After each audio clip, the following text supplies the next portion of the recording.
Hi folks, Robert Perry from Portsmouth, Rhode Island. I'm running for, or I would like to replace Jack Reed as senator. I refused to deal with Ralph Mollis, who was involved in the 38 Studios ripoff. So I won't be on the ballot. I'm a write-in candidate for Senate. I'd like to beat Jack Reed. But let's talk about a correction, because I'm filled with corrections because I got so many things wrong, because, you know, I'm not a professional politician. I didn't make it clear in my last video who I was talking about. In the gubernatorial side, we have three good candidates in different ways. One has great teeth. That's Gina. She's got wonderful teeth, good at ripping off people for millions of dollars. She ripped us off.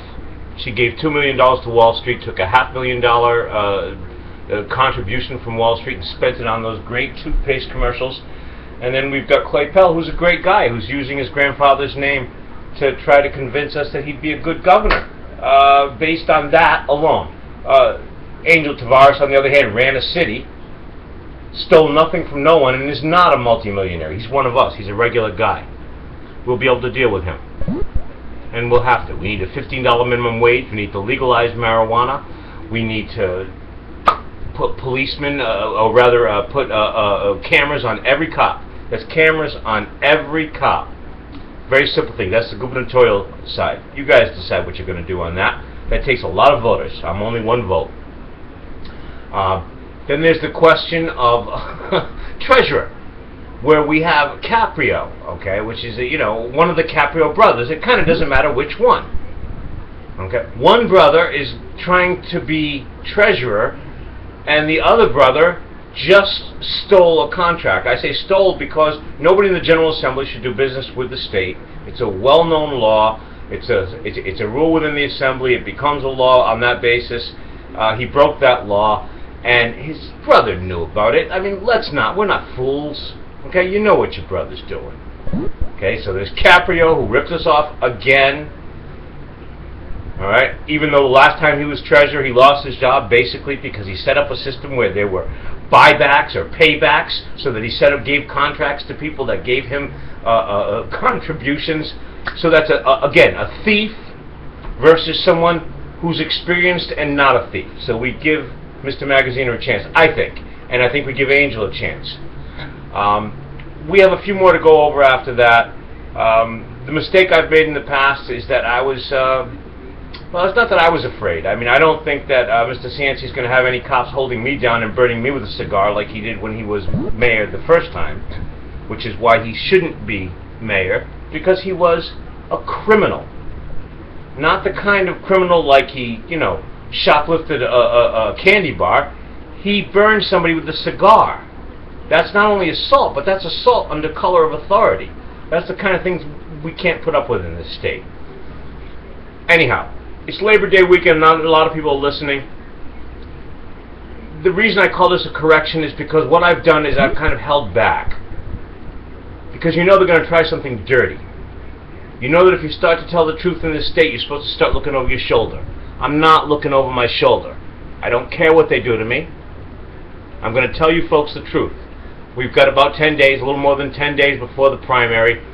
We can go into 38 Studios, but it's a pretty clear situation that we're faced with here. Either they investigate 38, or we kick the bums out. If I ever said anything that sounded like I was anti-democratic as a rule, that was incorrect. I'm a Democrat. I wish that we could put Democrats in every position, but my God, look at who they put against Mr. Cicilline, a dishwasher.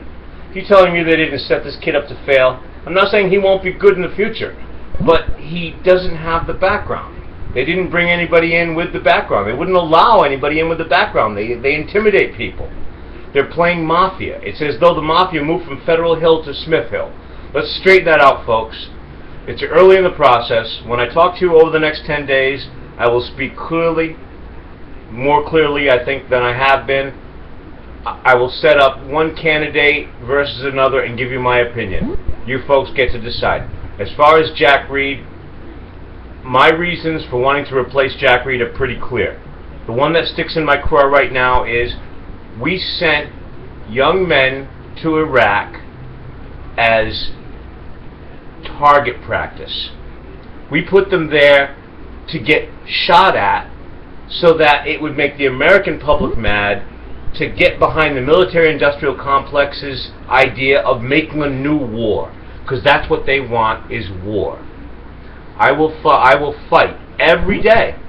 I will argue every day, and I will work for legislation every day in the Senate to end war, to bring us to a point where our concentrated efforts are placed on things that make our lives better instead of making our lives worse. Nonetheless, from here on out, I will speak the way that I would speak on the Senate floor.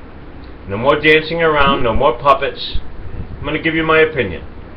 53 years I've been here.